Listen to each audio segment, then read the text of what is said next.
এবারের ঈদ উল ফিতরে মুক্তিপ্রাপ্ত সিনেমাগুলোর মধ্যে আলোচনার কেন্দ্রবিন্দুতে উঠে এসেছে অ্যাকশনধর্মী চলচ্চিত্র রাক্ষস। প্রদর্শনীর সংখ্যা তুলনামূলক কম হলেও দর্শক উপস্থিতির দিক থেকে সিনেমাটি রীতিমতো চমক দেখাচ্ছে। সিয়াম আহমেদ অভিনীত এই সিনেমাটি মুক্তির মাত্র 6 দিনেই বক্স অফিসে সাফল্যের নতুন মাইলফলক স্পর্শ করেছে। এ নিয়ে বিস্তারিত থাকছে এবারের আয়োজনে। মানুষ বলে নারী কিসে আটকায়, নারী বলে মায়ায়। ঈদের দিন থেকে রাক্ষস সিনেমাটির প্রতিদিন গড়ে 18 থেকে 20টি শো প্রদর্শিত হচ্ছে। শো সংখ্যা কম হওয়া সত্ত্বেও দর্শকদের উপচে পড়া ভিড় সিনেমাটিকে ব্যবসায়িকভাবে এগিয়ে নিয়েছে। চলচ্চিত্র বিষয়ক প্ল্যাটফর্ম বিএমআর এর পরিসংখ্যান বলছে, মুক্তির প্রথম 7 দিনে মাল্টিপ্লেক্স থেকে সিনেমাটির মোট আয় দাঁড়িয়েছে 1,24,00,000 টাকা। হাসতাম, তোর খুশিতে আমি খুশি হইতাম, তোর কষ্টে আমি কামতাম। এর মাধ্যমে ঈদের মুক্তিপ্রাপ্ত সিনেমাগুলোর মধ্যে দ্রুততম সময়ে কোটির ক্লাবে প্রবেশ করা তৃতীয় সিনেমা হিসেবে নাম লেখালো রাক্ষস। রাক্ষস জোস জোস রাক্ষস মুভি সিয়ামের রাক্ষস পিওর ফ্যান্টাস্টিক, খুবই ভালো লাগছে ভাইয়া।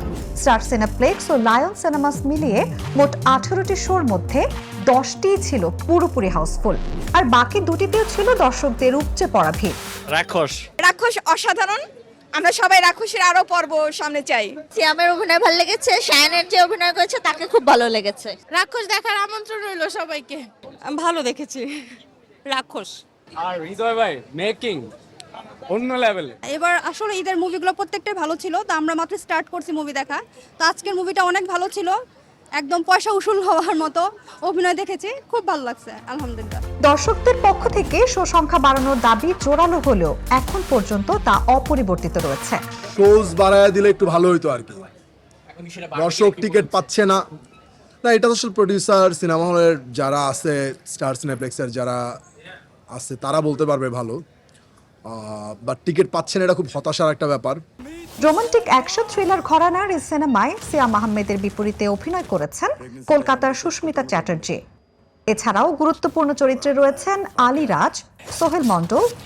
সো আমার খুবই ভালো লাগছে যে দর্শক রাক্ষস দেখছেন এবং আনন্দ নিয়ে উৎসব করে হলে এসে সিনেমা দেখছেন, এবং আমাদের যে চরিত্রগুলো সেই চরিত্রগুলোকে তারা পছন্দ করছেন এবং প্রশংসা করছেন।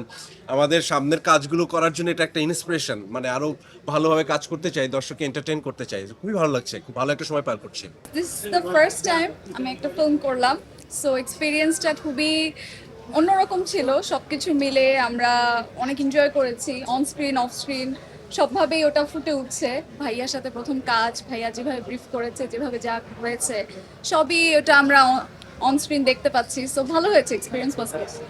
আমি নিঃস্ব হয়ে যাব তুমি ছাড়া, আমি পাগল হয়ে যাব তুমি ছাড়া, আমি ধ্বংস হয়ে যাব তুমি ছাড়া, আমি সময়কে থামিয়ে দেব তুমি ছাড়া।